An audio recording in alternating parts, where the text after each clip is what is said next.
Fox propagandist Maria Bartiromo was visibly stunned by recent polling, which shows a tie between President Biden and convicted felon Donald Trump, leaving both her and her guest, Laura Trump, struggling to justify the wild incongruence between their cultish devotion to Donald Trump and the reality that this is probably going to be a very close election that Trump may lose. But before we unpack all that, if you end up liking this video and you want to support the channel, please be sure to hit the like, subscribe, and alert bells before you go. All right, friends, we have several clips to look at in this video. It's always fun to watch the Fox Propaganda Network struggle to cope with inconvenient facts, given that they're such a hermetically sealed bubble in the mainstream media. And they are part of the mainstream media, right? They try to pitch themselves as the roguish mavericks, bucking the trend. But the reality is they're bigger than MSNBC, they're bigger than CNN, and they do everything in their power to insulate their viewers from inconvenient facts, given that it's bad for their business model and for the Republican Party politically. But despite this, occasionally, an inconvenient fact will infiltrate every now and then. And it's fun to watch in real time Fox hosts like Maria Bartiromo struggle to deal with that. So this is an example of Bartiromo and her guest, Laura Trump, Donald Trump's daughter-in-law, the co-chair of the Republican National Committee, struggling to deal with recent polling, which shows that it's probably not going to be a landslide for their cult leader. Take a look. Speak to those polls for a second. I was astounded to see them neck and neck, nationally speaking. I mean, with all of the issues that we talk about every day, from the wide open border and what's happened in terms of, crime and murder from illegal migrants who came through the open border to the inflation, to see them neck and neck nationally. What do you take away from this poll? Yeah, well, I mean, look, as it relates to Donald Trump, we know traditionally polling typically has him behind where he truly is. And the best poll, I think, of all is actually going out and being among the people of this country. You see people moving over, Maria, because they understand what's at stake in this election. And I don't think that polling accurately reflects the sentiments of the American people. Yeah, I mean, I think you're right when you say panicked. I think the Democrats are panicked right now because of everything you're just outlining. And Lee Carter. So, again, we'll get into the cope there, right? Because, again, Maria Bartiromo began the first clip, again, stunned by the fact that Donald Trump is not moonwalking through this election. And then she says, actually, no, it's the Democrats who are panicking. And then Laura Trump tries to cast doubt on the veracity of polls. And I will say, because we're going to talk about all of their concerns, but I do have to begin with this. And we talk about this every time we talk about polls. I know there's a substantial portion of my audience which gets very upset when I talk about polls, including negative polls, about President Biden. But polls are important. I refuse to just throw the baby out with the bathwater. And every Democratic strategist, including the professional ones employed by the Biden campaign, they do pay attention to polls. So I'm not going to throw them out either, especially if they're not going to.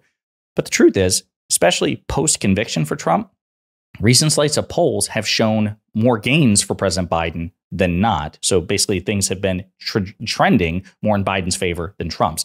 Fox even posted about this on their website. Biden makes major gains with crucial voting group ahead of first debate with Trump. Former President Trump now trails President Biden among independent voters, according to a new NPR PBS News Marist poll. That's the poll that Maria Bartiromo was reacting to. And Politico also, it's not like a one-off, right? Marist and NPR, those are all reputable pollsters, but Politico paired up with Ipsos, another highly reputable pollster, and they talked about this as well with independents. So 6% of Americans say that they're more likely to support Trump after the conviction.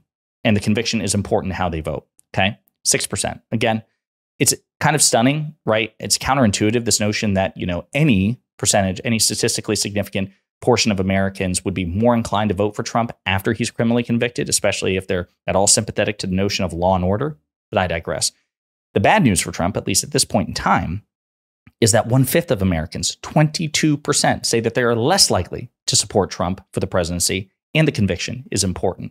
So that's another set of bad news for Trump, especially with margins as tight as this election will likely yield. Donald Trump can't afford to lose that many people. And Newsweek has talked about this as well. Trump's chances of winning elections suddenly slide. Okay. Former President Donald Trump's chances of winning the 2024 election have suddenly decreased, one polling model shows. In November, Donald Trump is set to face President Biden. And so far, the polls have shown that the results will be tight, with the pair statistically tied or holding only marginal leads in a number of surveys.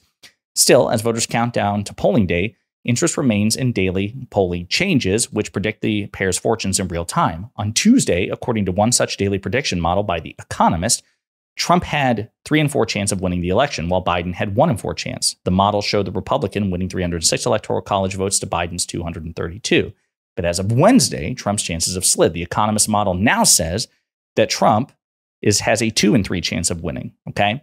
So again, I mean, it's not like that particular set of news is overwhelmingly positive for President Biden, but it is showing that their trajectory right now is favoring Biden.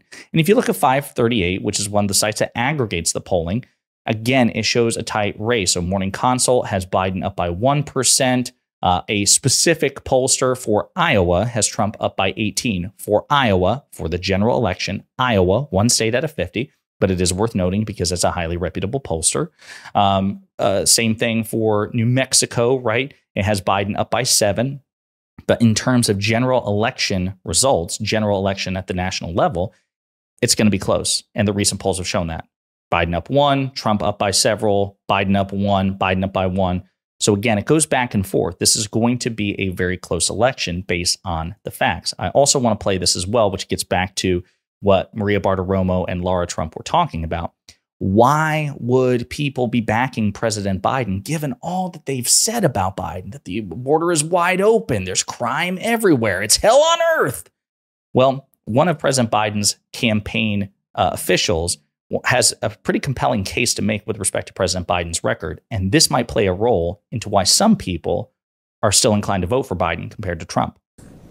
Well, listen, I think you do it by running this campaign, right? Every single day, talking about the work that the president has actually done since he took office and the historic record of accomplishment. 15 million jobs, 800,000 manufacturing jobs, and talking about the work that the president continues to do.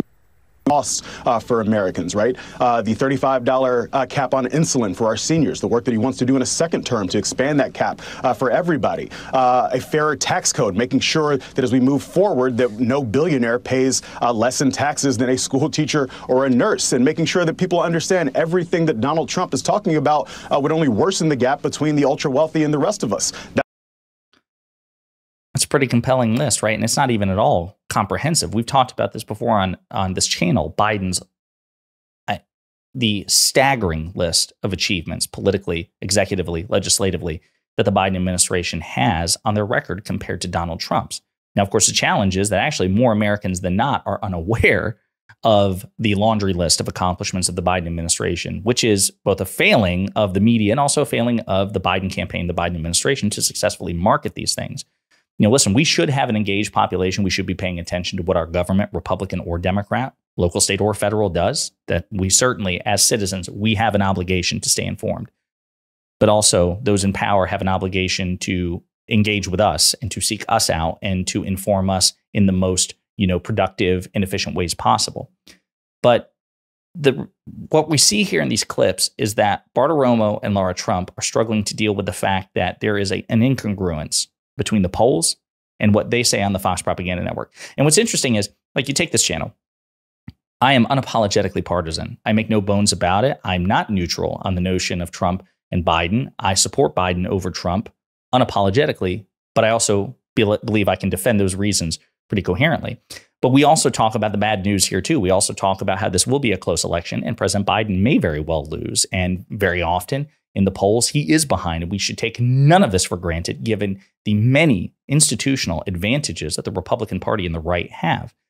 But with Fox, they just wildly distort the Biden administration and the Biden presidency. And also they distort Trump in the opposite way, right? Like they completely gloss over his faults and his flaws and his terrible record, such that, again, they set themselves up for abject failure.